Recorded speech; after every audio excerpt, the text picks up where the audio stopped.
الماشیہ جمع مواشی چوپائے جانور، حقل جمع حقول میدان، سارت الماشیۃ الی الحقل چوپائے یا جانور میدان ایک کھیت کی طرف چلے گئے، سارا فعل ماضی ہے۔ چلیے تو یہاں پر بھی آپ نے دیکھا الحقل لاسٹ میں آخری حرف کے نیچے کسرہ آ گیا کیونکہ الا حرف اس پر داخل ہے۔ اس کے بعد نیچے دیکھیے مثال نمبر 5 اور مثال نمبر 6، ینزل الجندی عن الحصان، حصان کے معنی گھوڑا، عمدہ نسل کا، الجندی فوجی، فوجی اترتا ہے کس سے؟ گھوڑے سے، یا اترے گا، دونوں ترجمے کر سکتے ہیں حسب حال کیونکہ مضارع کا صیغہ ہے۔ یذهب الخوف عن الطفل، بچے سے خوف ڈر دور ہوگا، دور چلا جائے گا، بچے سے ڈر چلا جائے گا، یعنی بچہ خوف زدہ نہیں ہوگا۔ تو کہہ رہے ہیں دیکھیں یذهب الخوف عن الطفل، عن دونوں مثالوں میں عن، اور عن کے بعد یہاں پہ ایک اسم ہے، یہاں بھی اسم ہے، غور کریں تو پتہ چلتا ہے دونوں اسم کے آخری والے حرف کے نیچے کسرہ آ گیا ہے۔ کیوں آیا؟ کیونکہ ان سے پہلے عن داخل ہوا ہے جو کہ حروف جارہ میں سے ہیں، جر دینے والے حروف میں سے ہیں۔ پتہ یہ چلا کہ جس اسم سے پہلے عن آئے وہ اس اسم کا آخری حرف بھی کیا ہوتا ہے؟ مجرور۔ چلیے اس کو اریز کرتا ہوں پہلے۔ اگلی مثال دیکھیے، مثال نمبر 7 اور 8، طفا یطفو، طفون و طفون، پانی کی سطح پر تیرنا، یعنی پانی کے اندر نہ جانا، ڈوبنا، نہ ڈوبنا۔ یطفو الخشب علی الماء، لکڑی پانی پر تیرتی ہے یا تیر رہی ہے۔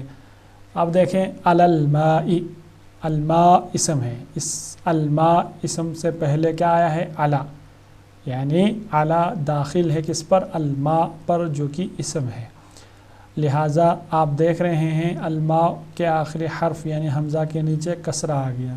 پتہ چلا کہ علی جس اسم کے شروع میں آتا ہے اس اسم کے آخر پر کیا آتا ہے؟ کسرہ، ٹھیک ہے۔ اس کے بعد دیکھیے مثال نمبر 8، یسقط الثمر علی الارض، سقط یسقط سقوط گرنا، الثمر پھل، پھل گرتا ہے زمین پر۔ تو علی کے بعد الارض ایک اسم آیا ہے اور اس اسم کا آخری حرف یعنی ضاد کے نیچے کسرہ ہے۔ پتہ چلا کہ کسرہ کیوں ہے؟ کیونکہ اعلیٰ داخل ہے، ٹھیک ہے۔ چلیے نیچے، ینبح الکلب فی البستان، نبح ینبح بھونکنا، کتا بھونکتا ہے باغ میں، البستان اسم ہے کیونکہ الف لام داخل ہے، علامت ہے اسم کی، اور اسی اسم پر حرف جر فی داخل ہے، تو فی کے داخل ہونے کی وجہ سے البستان کے آخری حرف یعنی نون کے نیچے کسرہ آ گیا ہے۔ اس کے بعد دیکھیے دخل المجرم فی السجن، مجرم داخل ہوا جیل میں، السجن اسم کے آخر میں کسرہ آ گیا کیونکہ فی داخل ہے اس پر، پتہ چلا فی بھی حروف جارہ میں سے ہے۔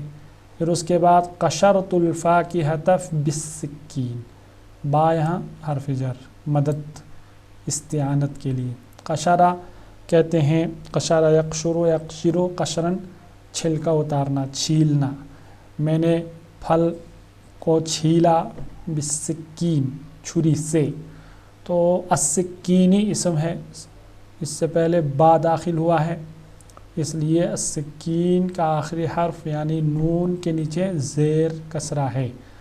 یتقاتل الجنود بالسیوف، تقاتل آپس میں لڑنا، یتقاتل الجنود بالسیوف، فوج آپس میں باہم لڑتی ہے تلواروں سے، تلواروں کے ذریعے، تو السیوف ایک اسم ہے، اس کے آخری والے حرف یعنی فا کے نیچے کسرہ آ گیا، کیوں؟ کیونکہ اس پر با داخل ہے، تو پتہ چلا با بھی حروف جارہ میں سے ہے۔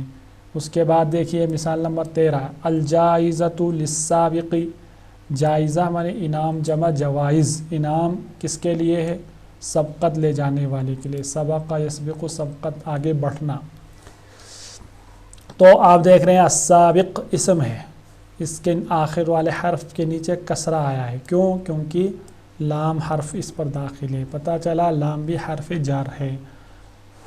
اشتریت قفلا للخزانتی، میں نے ایک تالا خریدا، قفل جمع قفال، اشتریت میں نے خریدا ایک تالا، للخزانت، خزانت جمع خزانت الماری، الماری کے لیے، لام جو آتا ہے اس کے معنی ہوتا ہے کے لیے، خزانہ الماری کے لیے میں نے ایک تالا خریدا۔ تو الخزانہ اسم ہے، اس کے آخر والے حرف پر دیکھیے نیچے کسرہ آ رہا ہے، کیوں؟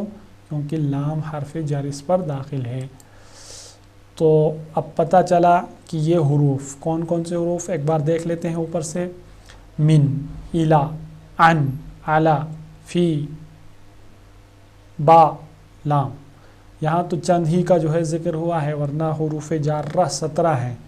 اس کو کسی شاعر نے اس طرح نظم کیا ہے، حروف جارہ 17 ہیں، اے زی اولا، ان کو تم یاد کر لو تاکہ ہو بھلا، باؤ تاؤ کافو لامو منزو مزخلا، رب حاشا من علا فی ان علا حتی الا۔ بہرحال فی الحال آپ اتنے ہی یاد رکھیں گے، آگے کے اسباق میں انشاءاللہ پورے تمام حروف جار کو آپ پڑھ لیں گے اور سمجھ لیں گے۔ چلیے قبل اس کے کہ بحث پڑھیں، اس کو اریز کرتا ہوں۔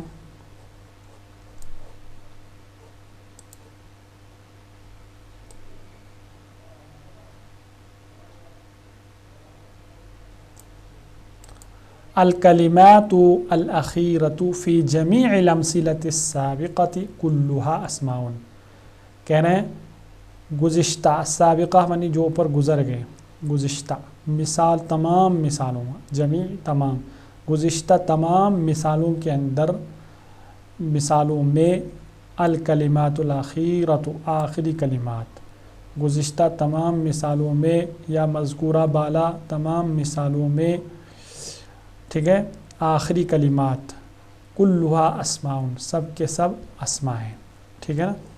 وکل اسم منہا مسبوق بحرف، اور ہر اسم سے پہلے مسبوق بحرف، پہلے لایا گیا ہے کس کو؟ ایک حرف کو، ٹھیک ہے نا، جیسے آپ نے پڑھا فی السجن، للخزانتی وغیرہ۔ ففی الطائفۃ الاولی، چنانچہ پہلے گروہ میں آپ تجدھا مسبوقۃ بمن، آپ دیکھ رہے ہیں، آپ پا رہے ہیں کہ اس سے پہلے لایا گیا ہے، یعنی اس اسم سے پہلے لایا گیا ہے کس چیز کو؟ من کو لایا گیا ہے۔